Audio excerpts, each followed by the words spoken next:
खट्टा खाने वाली चुड़ैल। रात को अचानक राधिका मौसी को किचन से कुछ गिरने की आवाज आई।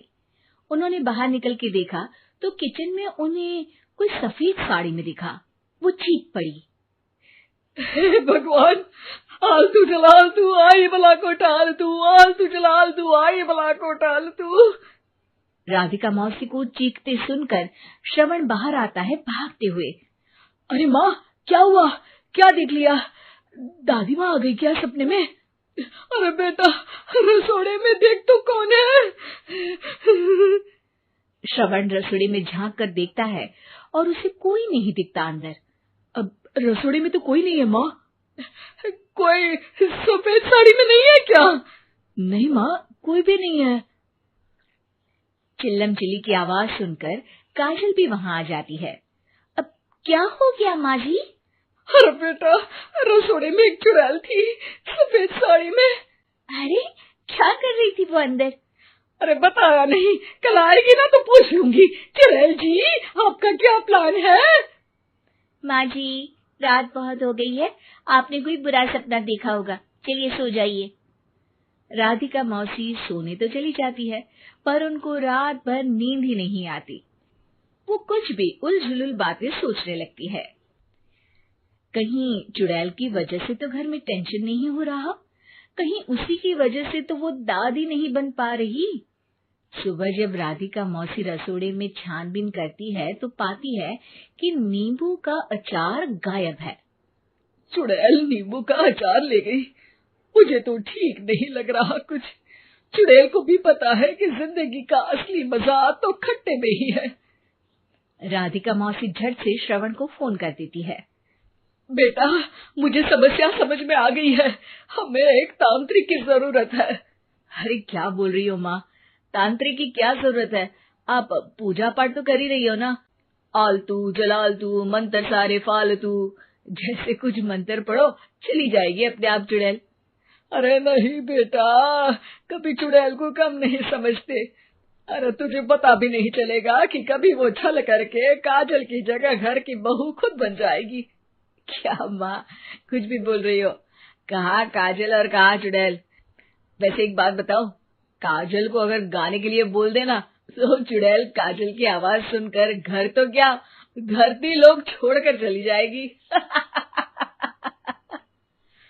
तुम ना पढ़े लिखे बच्चे हर चीज को मजाक समझते हो। तुम रहने दो, मैं खुद ही तांत्रिक को बुला लेती हूँ।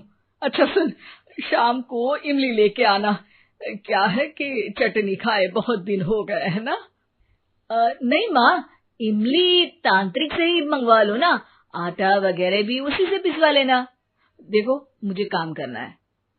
श्रवण रात को कई तरह की सब्जियों के साथ माँ के कहने पे चटनी के लिए इमली भी ले आया था, लेकिन राधिका मौसी के दिमाग में अलग ही फिल्म चल रही थी। उन्हें अब सिर्फ शक ही नहीं यकीन होने लगा था कि शायद चुड़ैल ने श्रवण पर अपना जाल बिछा दिया था, जिस वजह से श्रवण उनकी बात ही नहीं मान रहा था। पर कोई नहीं, आने वाली रात में राधिका मौसी खुद तैयार हो गई चुड़ैल को पकड़ने के लिए। रुद्राक्ष की माला, तुलसी का पत्ता, हनुमान चालीसा सब हाथ के पास ही था, बस चुड़ैल का इंतजार था। और जैसा राधिका मौसी ने सोचा था वैसा ही हुआ। वो चुड़ैल उस रात भी आई, पर वो राधिका मौसी से तेज निकली और राधिका मौसी के उससे पकड़ने के पहले ही वो भाग खड़ी हुई। जरूर बहू पे साया है उस चुड़ैल का, तभी तो श्रवण के कमरे में गई है। और अगली सुबह राधिका मौसी पिछली रात हुए हमले में किन चीजों का नुकसान हुआ उसका हिसाब लगा रही थी। उनके खेमे से एक आम के अचार की शीशी भी गायब हो चुकी थी और वो इमली भी जो कल श्रवण लेकर आया था। राधिका मौसी इस बारे में सोच ही रही थी कि श्रवण जल्दी से रसोड़े में आकर दवाइयों की पोटली ढूंढने लगता है। अरे बेटा, क्या हो गया?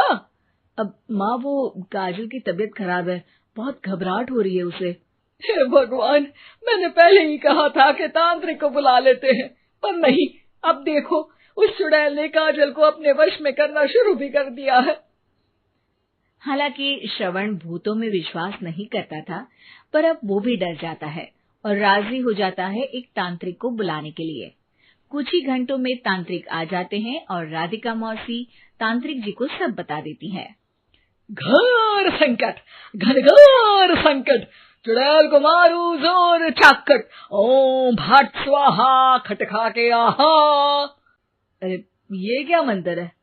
मेरे खुद के ओरिजिनल मंत्र है, कल रात को ही लिखे हैं, अच्छे लगे तो दाद चाहूंगा। एक और मंत्र सुनो।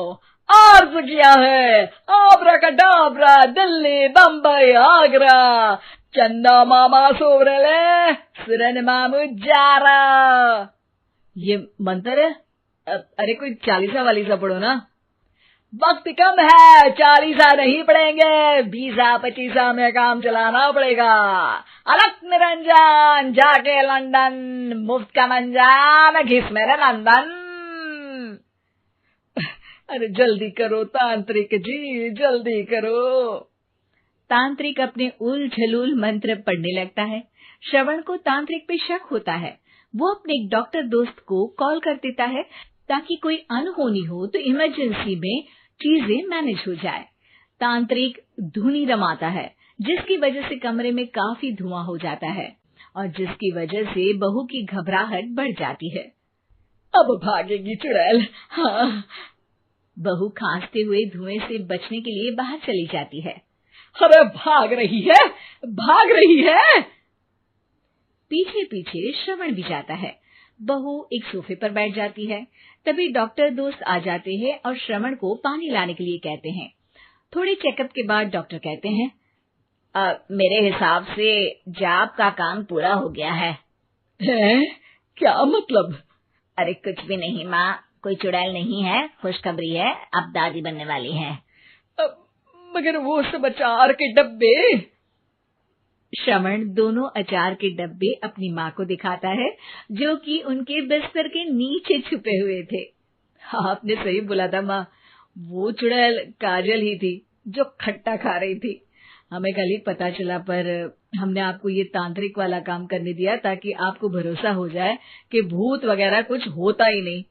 अच्छा अच्छा, ये तो बड़ी खुशी की बात है, पर बेटा मुझे एक झाड़ू तो ला दे। क्यों माँ? ये तांत्रिक का भूत उतारती हूँ मैं।